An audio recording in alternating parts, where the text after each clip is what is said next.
My wife's lawyer served me papers at work.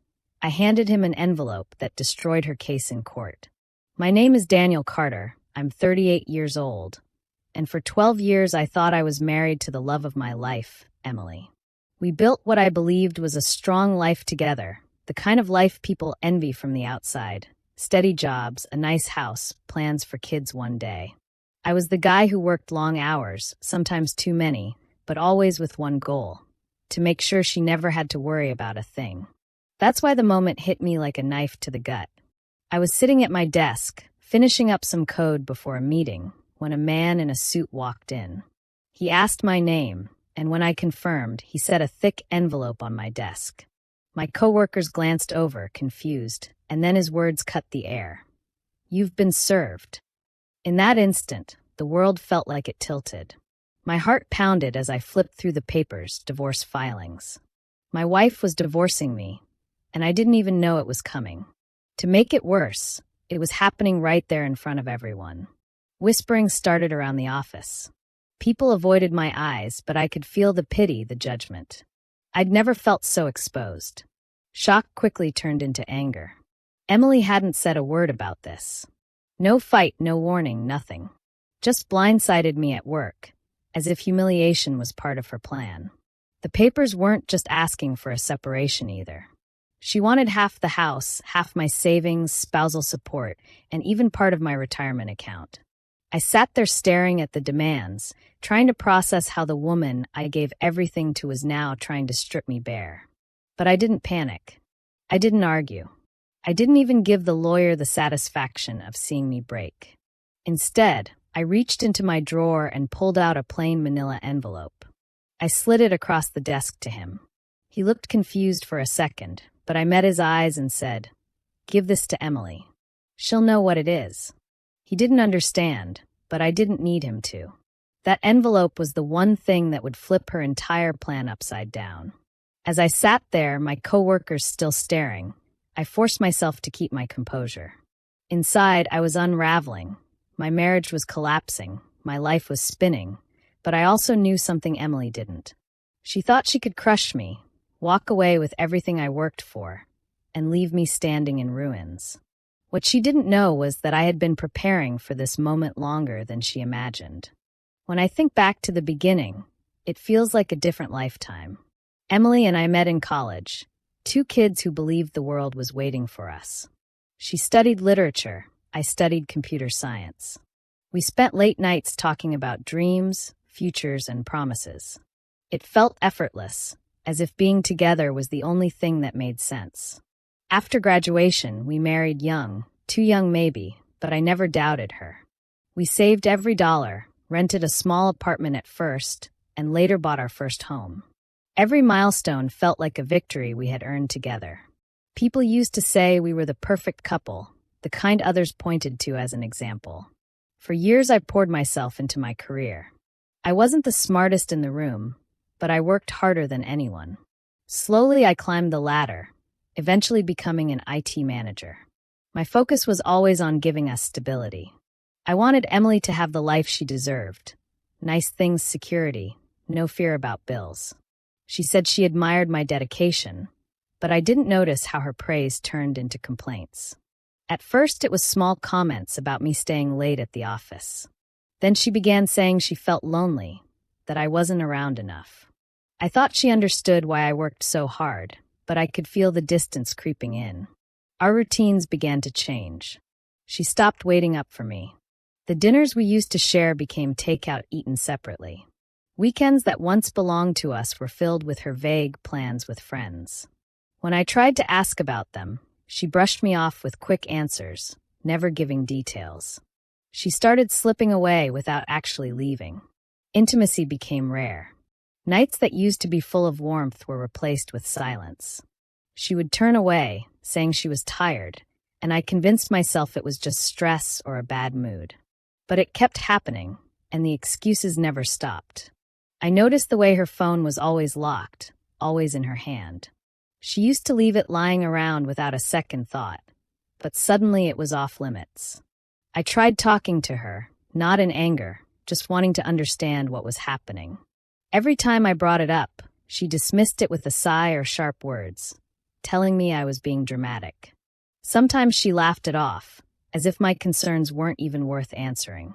I felt myself shrinking in those moments, questioning whether I was imagining the changes or whether I had truly become invisible to her. Looking back, the signs were all there. I was so focused on building a future that I didn't realize the present was slipping out of my hands.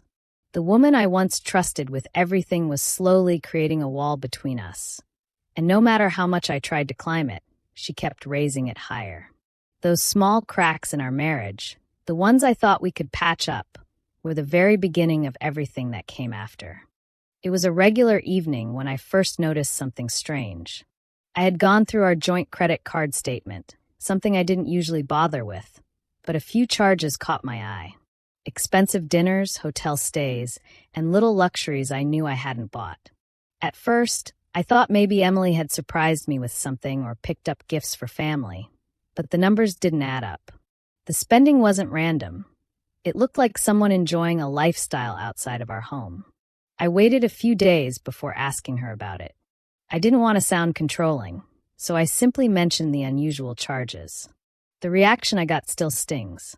Instead of explaining, she snapped, turning it back on me. She asked why I was spying on her, why I didn't trust her after everything we had built. I stood there stunned, holding the statement in my hand, while she accused me of being paranoid. The guilt tripping, the way she raised her voice, it all left me questioning myself. Was I overthinking? Was I imagining things? But the doubts refused to leave. I started watching more closely, paying attention to her patterns. She was coming home later, always with vague explanations about extra work or helping a friend.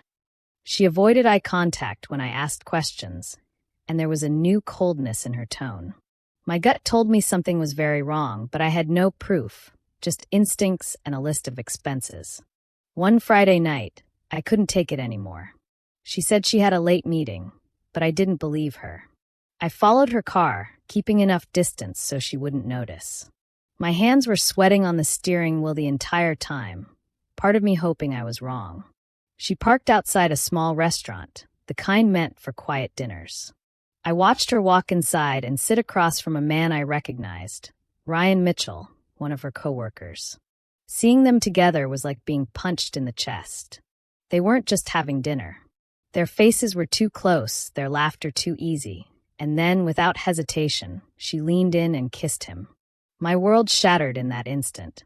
Everything I had ignored, everything I tried to believe wasn't happening, was right there in front of me. My wife was with another man, and she wasn't hiding it. I could have walked inside, made a scene, demanded answers, but I didn't. My body was frozen, my mind racing.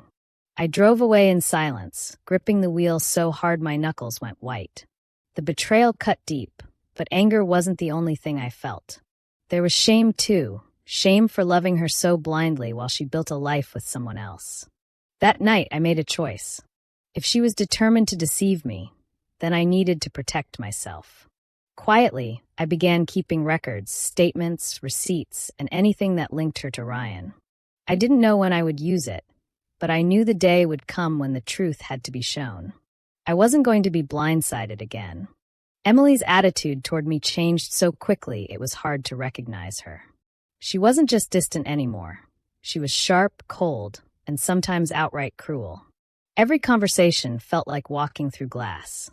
She snapped at small things, rolled her eyes at anything I said, and acted like my presence was a burden.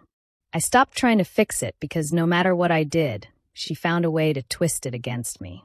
What hurt most wasn't the silence, but the open hostility that replaced it. The warmth I once knew was gone, and in its place was someone I barely recognized.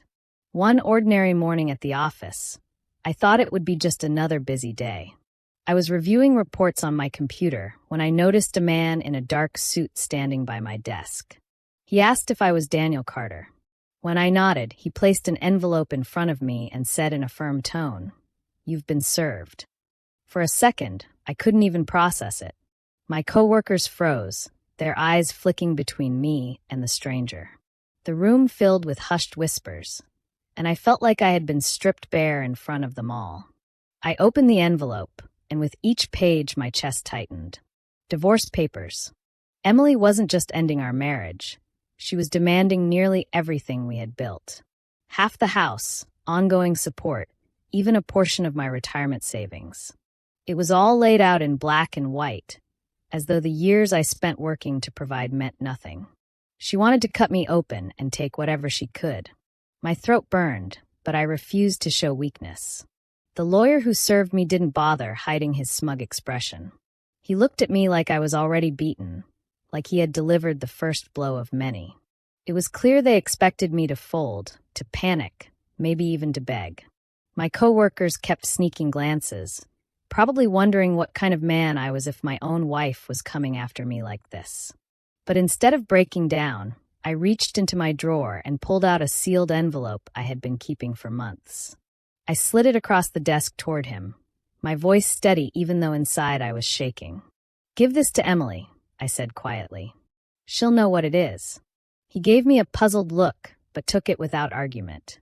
I didn't explain, didn't raise my voice, and didn't let him see how deeply I was bleeding on the inside. The truth was, that envelope was the only weapon I had left, and I had prepared it carefully. They thought I was cornered, but they had no idea that the game had already shifted. As he walked away, I sat still, forcing myself to breathe evenly. The humiliation of being served in front of everyone burned into me, but beneath that shame was a quiet fire. They thought they were about to crush me, but I knew something they didn't. Emily's plan would not play out the way she expected. The envelope I handed over at work wasn't something I threw together at the last moment. It had been sitting in my drawer for weeks, waiting for the day I hoped would never come. Inside wasn't just paper. It was the truth I had quietly collected piece by piece. I had learned early that suspicions weren't enough, so I kept my eyes open and documented everything without saying a word. It started with financial records. Each time Emily used our joint card for something unusual, I saved the statement. Fancy meals in restaurants I'd never been to, bookings for hotels in nearby cities, and purchases that didn't fit her lifestyle at home.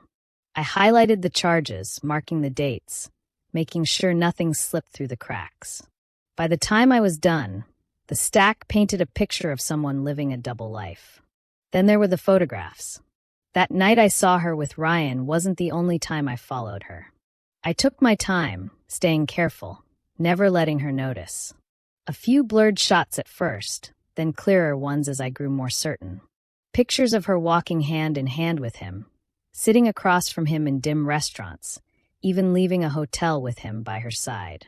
Each one was proof she couldn't explain away. The strongest piece of evidence came from messages I recovered. Emily was careless with her devices, thinking I would never check. But I wasn't snooping, I was protecting myself. Screenshots of conversations revealed more than I wanted to know. She wasn't just meeting Ryan for dinners, she was spending nights with him, all while using money from the account we shared. Lines about trips they planned, gifts she bought, even jokes about how I was too busy working to notice. Those words cut deeper than any image could. I didn't build the folder out of revenge. At first, it was out of disbelief, maybe even denial. I kept thinking if she came clean, I could forgive her. But the more evidence I gathered, the clearer it became that she wasn't going to stop. She was investing our money, our time, into someone else, while pretending at home that nothing was wrong. It was betrayal not just of love, but of trust, of everything we had worked for together. The decision to hold onto the folder came with a heavy heart. I never wanted to use it. I wanted her to turn around, admit her mistakes, and fight for what we once had. But instead, she grew bolder, more distant, and finally tried to strip me of everything in court. That was when I knew the folder wasn't just evidence anymore. It was protection. When her lawyer walked out of my office with that envelope in his hand, he didn't know what he was carrying. But I did. It was the end of her game. For months she believed she was in control, but every receipt, every photo, every message told another story, one she couldn't twist or escape. She forced my hand, and now the truth was no longer mine to keep. That evening, the house door slammed so hard the walls shook. Emily stormed inside, her eyes burning with rage. She didn't pause to breathe before shouting, "How could you do this to me?" Her voice echoed through the room as if I was the one who had betrayed her. For a moment, I just stood there, staring at her, trying to process the twisted reality of her anger. Then the words left my mouth almost without thought. "How could you do this to me, Emily?" Her face tightened, as though I had no right to question her. She paced the living room, her arms flailing, throwing blame in every direction but her own. She accused me of being dull, too absorbed in my work, never the husband she wanted. She said she felt trapped in a routine, that I gave her stability but no excitement. Each sentence cut, not because of what she said, but because of how easily she twisted her betrayal into my fault. I listened, my chest heavy, but I didn't raise my voice. When she paused, I asked one question that hung in the air like smoke. "So your answer was to destroy me financially and humiliate me in front of everyone?" My words froze her. For once, she didn't have a quick response. The silence that followed was louder than any scream. She dropped her gaze, fiddling with her hands, searching for excuses. She muttered something about needing more from life, that Ryan gave her what I couldn't. Her voice softened when she said it, almost as if she wanted me to feel sympathy. But all I felt was the sharp sting of betrayal.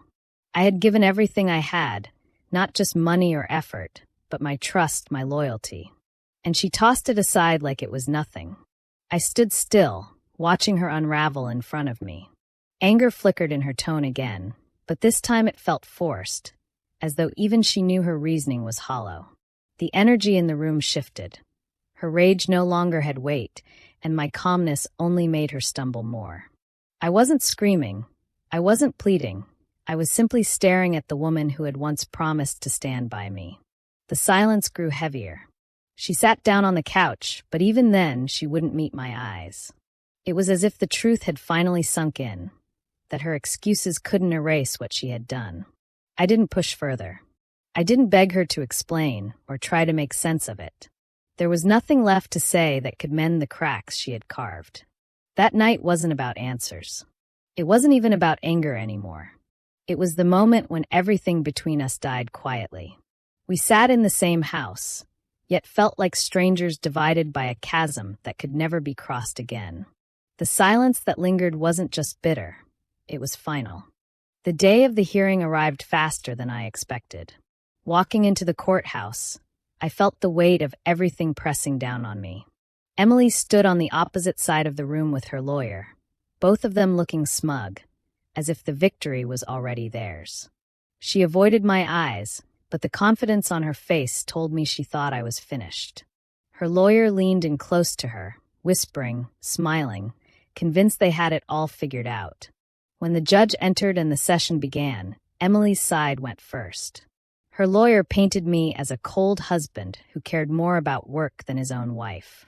He spoke with rehearsed passion, trying to convince the court that Emily had been neglected and deserved not just half of what we owned, but support from me for years to come. He made it sound as if she had been the victim of a loveless marriage, and for a moment, I almost laughed at the performance. Then it was our turn. My lawyer rose, calm and steady, and placed the folder I had prepared on the judge's desk.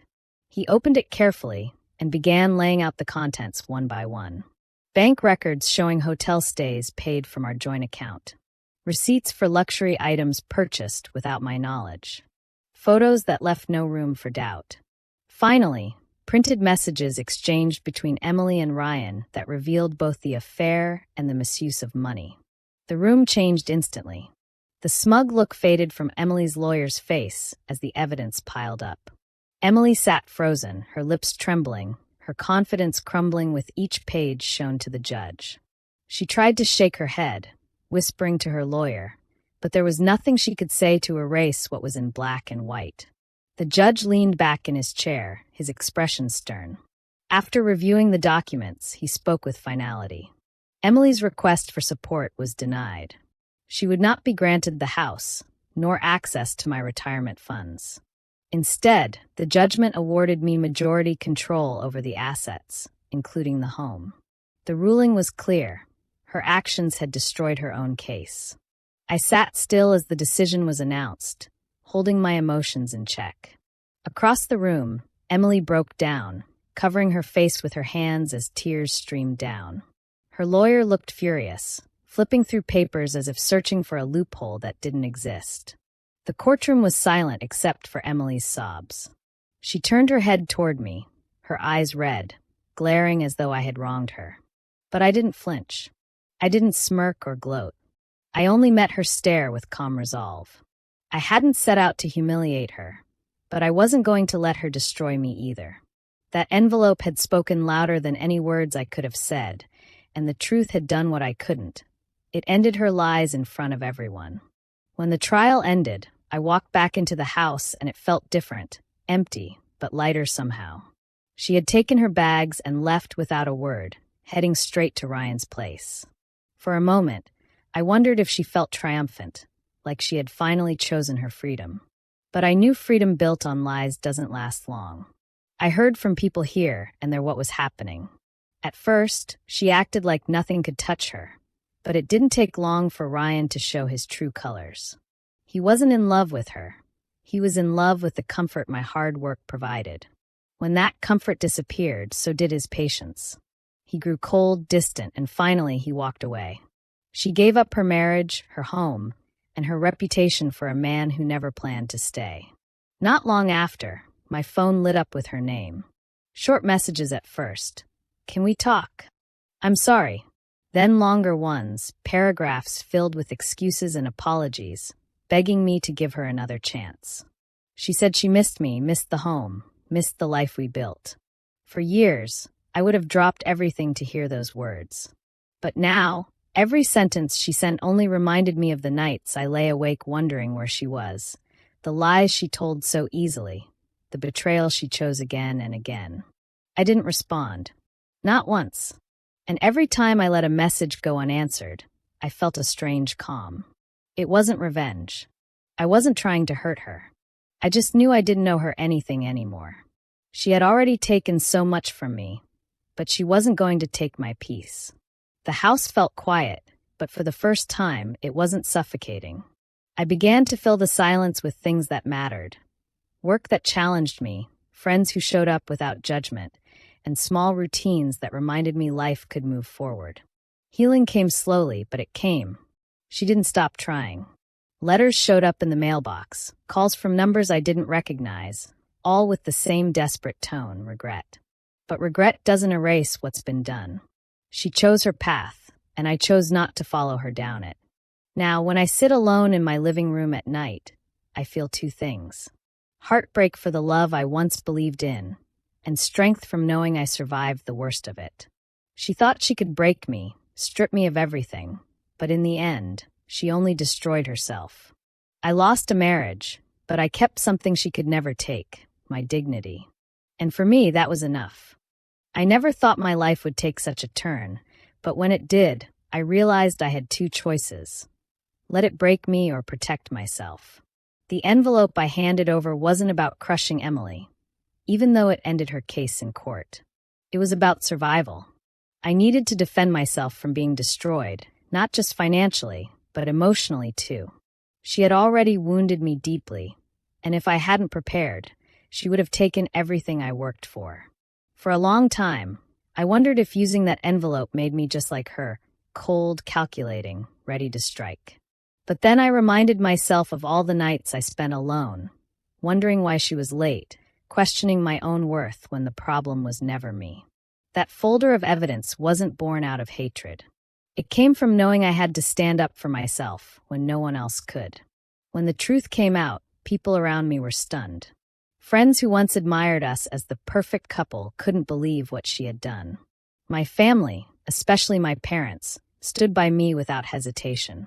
They told me they were proud I had stayed strong instead of falling apart. Their support mattered more than they will ever know, because in the middle of the storm, it kept me grounded. I started focusing on the parts of my life I had neglected. I threw myself into my work, not to escape, but to prove to myself that I was still capable of moving forward. My health, which I had ignored for years, became a priority. Long walks, clean meals, and small routines gave me back the control I had lost in my marriage. Each step reminded me that I wasn't defined by her betrayal. Meanwhile, Emily's world collapsed. Her reputation, once polished and admired, crumbled fast. The same people she used to impress now whispered behind her back. She tried to hold on to Ryan, but when her access to money disappeared, so did his affection. She was left with nothing but regret, and while I wouldn't call it satisfaction, there was a strange peace in knowing I didn't have to lift a finger for justice to happen. Life handled that for me. I didn't need to yell, fight, or chase her down for payback. My quiet revenge was in how I chose to live afterward. By refusing to let her define my future, I showed her that she couldn't break me. I chose growth over bitterness, dignity over anger. Every time I looked in the mirror, I saw a man who endured betrayal but didn't let it poison the rest of his life. If there is one thing I learned from everything that happened, it is this: betrayal can come when you least expect it. I never thought the person I shared my life with would turn against me, but when it happened, I had to choose how to respond. I could have broken down, acted out of rage, or begged for answers. Instead, I stayed calm. I reminded myself that losing control would only give her more power over me. When her lawyer walked into my workplace and served me those papers, I felt humiliated. My coworkers whispered, my hands shook, and for a moment, I thought my whole life was collapsing. But that was also the moment I realized I had prepared for this. I wasn't going to let her take everything I worked for. So, I reached into my desk, pulled out the envelope I had kept ready, and handed it back with nothing more than a steady voice. That single action shifted everything. I never wanted revenge. I never wanted to ruin her. What I wanted was fairness, and the truth gave me that. If I hadn't protected myself, I would have lost my home, my savings, and my dignity. Instead, I walked away with my head high because I had chosen to act with clarity instead of anger. If you're ever in a situation like mine, remember this: don't panic. Don't let emotions guide your choices. Think carefully, protect yourself, and let the truth do the work. Sometimes silence and preparation are stronger than any outburst. That envelope became the symbol of my survival. It was the line I drew, the proof that I would not be destroyed by betrayal. And in the end, it was enough to change everything. So when I look back now, I can still hear the echo of that moment. My wife's lawyer served me papers at work. I handed him an envelope that destroyed her case in court.